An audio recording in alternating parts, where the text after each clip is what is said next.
खुद का animal shelter है या एनिमल शेल्टर के मैनेजर हो या इंडिविजुअल रेस्क्यूअर हो तो आपको पता होगा पार्वो वायरस और कैनाइन डिस्टेंपर क्या है, कितना खतरनाक है और कितना कंटेजियस है। सभी को पता है कि पार्वो और कैनाइन के जो पेशेंट होते हैं उसको लेने से एनिमल शेल्टर वाले डरते हैं। क्यों? क्योंकि वो आग की तरह दूसरे जानवरों में फैलता है, दूसरे डॉग्स में। तो चलो आज की इस वीडियो में मैं आपको बताऊंगा कि आप अपने शेल्टर को किस तरह रख सकते हैं जिससे पार्वो वायरस या कैनाइन डिस्टेंपर आउटब्रेक ना हो और आप सैकड़ों जानवर लेके बचा के वापस रिलीज कर सके। तो वीडियो पूरी लास्ट तक देखना और चैनल पर पहली बार आए हो तो सब्सक्राइब करना।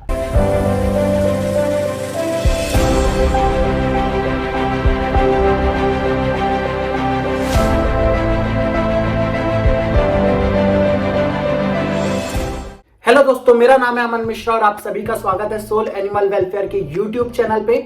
मैं एक फॉर्मल शेल्टर मैनेजर हूं वेल नोन ऑर्गेनाइजेशन का, अभी सोल का फाउंडर हूं और हमारा भी एक शेल्टर अब बन रहा है। तो मैंने सोचा क्यों ना कुछ इन्फॉर्मेशन शेल्टर मैनेजर्स या ओनर से शेयर कर दूं। तो जैसे आप सभी को पता है पार्वो या कैनाइन डिस्टेंपर क्या होता है, जो एनिमल वेलफेयर से जुड़े होंगे मोटा मोटी बताता हूँ, उसमें डिटेल में नहीं जाऊंगा, वो एक अलग वीडियो है, सेपरेट वीडियो है। तो कैनाइन डिस्टेंपर एक पार्वो वायरस एक बहुत ही कंटेजियस बीमारी है, फेटल है कुत्तों में। अगर आपके डॉग्स को हो गया तो 60% चांसेस बचने के नहीं होते, 40% होते हैं। पार्वो में क्या होता है, पार्वो बेसिकली इंटेस्टाइनल बीमारी होती है जिसमें पपीज को मोस्टली होता है और पपीज सुस्त पड़ जाते हैं, खून की पॉटी होती है, पॉटी बहुत बदबूदार होती है, खाना नहीं खा पाते, खाना खाएंगे तो उल्टी होता है, उसका ट्रीटमेंट भी आप और आप खाना पानी इवन पानी नहीं दे सकते तो उसका फ्लूइड थेरेपी चलती है।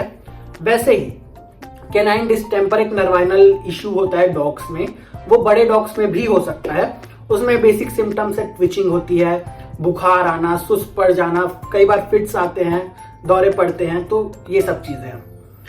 अब मेन वीडियो के टॉपिक में तो ये इतना कंटेजियस होता है कि जो शेल्टर मैनेजर्स होते हैं, शेल्टर के ओनर्स होते हैं, वो इन पेशेंट को लेने से बचते हैं पार्वो या कैनाइन के। क्यों? क्योंकि अगर वो आए और धोखा से भी थोड़ी सी भी लापरवाही हुई ना, पूरे शेल्टर में आग की तरह कैनाइन डिस्टेंपर या पार्वो फैल जाएगा, कैनाइन डिस्टेंपर सिटी। तो मैं अपना थोड़ा सा एक्सपीरियंस शेयर करना चाहूंगा क्योंकि मुझे थोड़ा सा है इसमें। जब मैं एक बड़े शेल्टर में गया गुड़गांव में, तो स्टार्टिंग में जैसे ही हम गए पूरे शेल्टर में कैनाइन डिस्टेंपर और पार्वो का आउटब्रेक था। मेरी एक और हेड थी, उन्होंने मुझे सिखाया और 1 से 1.5 हफ्ते में हमने पूरे आउटब्रेक को कंट्रोल कर लिया। तो जो उन्होंने मुझे सिखाया आज मैं इस वीडियो में मैं आपको सिखाऊंगा। कुछ पॉइंट्स है मैंने लिख के रखे हुए हैं और इन पॉइंट्स को अगर आप फॉलो करोगे तो आप भी आराम से कैनाइन डिस्टेंपर के या पार्वो के केसेस ले सकते हो, क्योंकि पूरे दिल्ली गुड़गांव में केवल हम लेते थे और हमारी रिकवरी बहुत अच्छी होती थी।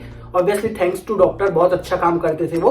बट जो क्लीनिंग का काम है या सब चीज का स्ट्रिक्टली देखने का काम है वो मेरा होता था। तो ये सारी चीजें मैं आपके साथ शेयर करता हूँ। सबसे पहला पॉइंट, सेपरेट स्पेस। अगर आपको कंटेजियस बीमारी वाले जानवर लेने हैं तो आपको सबसे पहला चीज उनको दूसरों से आइसोलेट करना पड़ेगा, अलग करना पड़ेगा। अगर सारे जानवर कुत्ते यहाँ पे रहते हैं तो उनको आपको इधर रखना पड़ेगा, बिल्कुल अलग। तो हमारे हॉस्पिटल में होता था दो रूम होते थे, बड़े बड़े दो रूम होते थे और वो भी एक दूसरे से अलग, एक में पार्वो एक में सीटी। आपको उस रूम को सारे जो चोट वाले जानवर हो गए, सर्जरी वाले, ट्यूमर वाले, खुजली वाले, उन सबसे अलग रखना पड़ेगा ताकि टच ना हो, चाहे कांटेक्ट में ना आए, ताकि फैले ना। तो सबसे पहले अगर आप देखो छोटा शेल्टर है आपका तो थोड़ी दिक्कत हो सकती है, लेकिन आपका शेल्टर थोड़ा बड़ा है, ज्यादा बड़ा भी नहीं, थोड़ा भी बड़ा है ना, तो आप 6-7 कुत्तों का एक अलग से रूम बना सकते हो। तो सबसे पहला पॉइंट था सेपरेट स्पेस। दूसरा जो सबसे मेन पॉइंट था मैंने बता दिया। अब दूसरा जो सबसे मेन पॉइंट है, keep all your animals vaccinated. अगर आपके रेसिडेंशियल डॉग्स हैं, 9-in-1 लगा के रखो, एंटी रेबीज हमेशा वैक्सीनेटेड अप टू डेट रखो, पहला डोज और booster dose up to date. क्योंकि आपको पता है कैनाइन डिस्टेंपर का तो कोई इलाज नहीं है, पार्वो का चलो फ्लूइड थेरेपी है, बट उस लेवल तक पहुंचना ही क्यों, आप पहले ही वैक्सीनेट करके उनको बचा लो। सबसे मेन इलाज तो है नहीं, बट मेन चीज आप यही कर सकते हो कि वैक्सीनेटेड रखो अपने जानवरों को।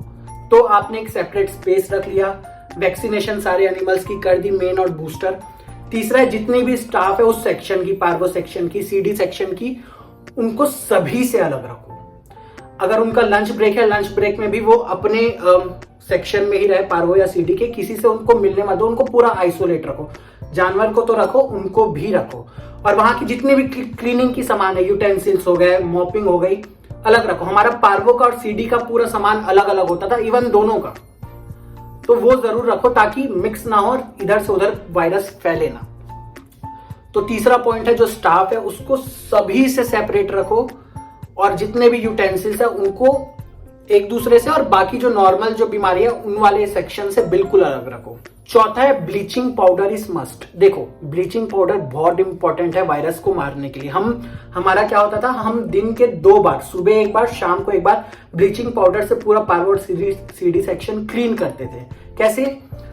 सुबह गए, जो भी पॉटी वॉटी उठानी हो उठा लिए, पूरा ब्लीचिंग पाउडर छिड़क के छोड़ दिए थोड़ी देर, आधे घंटे बाद पानी से पूरा घस घस के साफ करते थे और पूरा बाहर करते थे। ये होता था दिन में 2 बार, ताकि वायरस मर जाए। तो ब्लीचिंग पाउडर इज मस्ट, और थोड़ा सा बच के रहना, ब्लीचिंग पाउडर की ना स्मेल थोड़ी खराब होती है, तो थोड़ा जानवरों को उससे अलग रखना।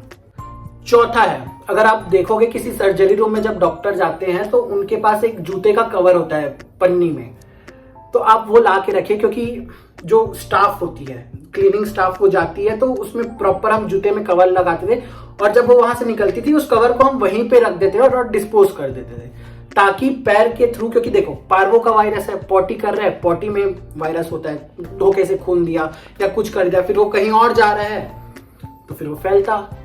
तो उस चीज को का ध्यान रखे। डिस्पोजल वाला जो शू कवर होता है वो ला के रखे, सर्जरी वाला, किसी भी सर्जिकल दुकान या मेडिकल स्टोर में आपको मिल जाएगी, बिल्कुल रखिए, और एट लास्ट उसको डिस्पोज कर दीजिए। और डिस्पोज भी ऐसी जगह करिए ताकि वहां पे कोई कुत्ता या पिल्ला जाके सूंघ ना पाए।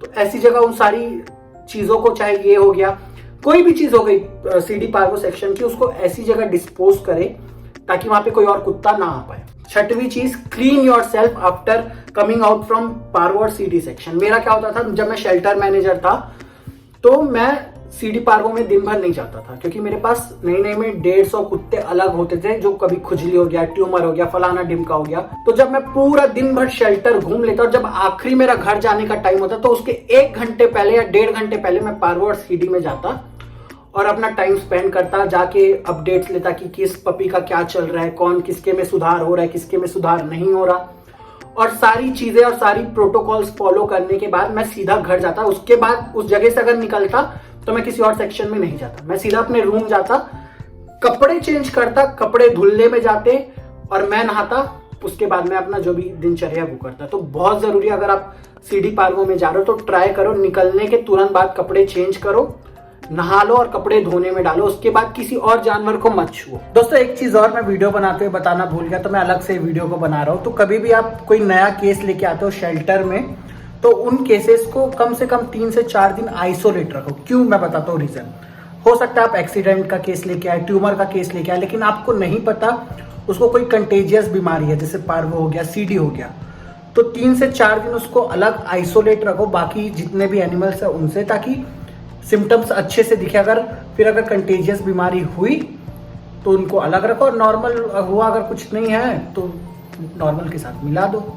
तो हमेशा ध्यान रखना, कभी भी नया केस आ रहा है उनको आइसोलेट रखो नॉर्मल जानवरों से। देखो मैं आपको बता रहा हूँ, आपने अगर वैक्सीनेट कर भी दिया तो 100% चांसेस नहीं है कि अरे वैक्सीनेट कर दिया अब तो होगा ही नहीं मेरे कुत्तों या पिल्लों को सीडी पार्वो, हो सकता है।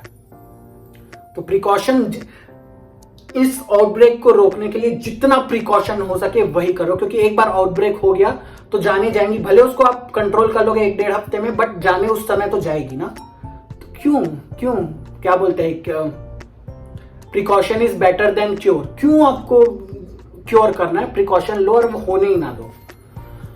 तो ये सारी पॉइंट्स थी सीडी पार्वो आउटब्रेक को रोकने के लिए एक शेल्टर में। अगर कोई एनिमल शेल्टर मैनेजर या डॉक्टर देख रहा हो और अगर मैं कुछ पॉइंट्स भूल गया हूं तो नीचे कमेंट सेक्शन में जरूर बताना।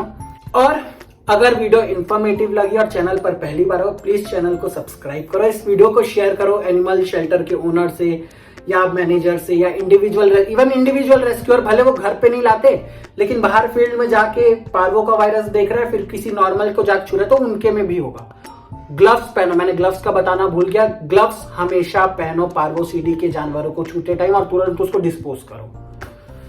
तो चैनल पर पहली बार आओ, सब्सक्राइब करो। मैं ऐसी इंफॉर्मेटिव वीडियो डालता हूँ एनिमल वेलफेयर से रिलेटेड। मेरा नाम है अमन मिश्रा और मिलते हैं अगली वीडियो में, तब तक के लिए बाय। गर्मी लग गई ब्रो, सब्सक्राइब कर दो यार, मैं जा रहा हूँ, चलो गर्मी है बहुत ज्यादा।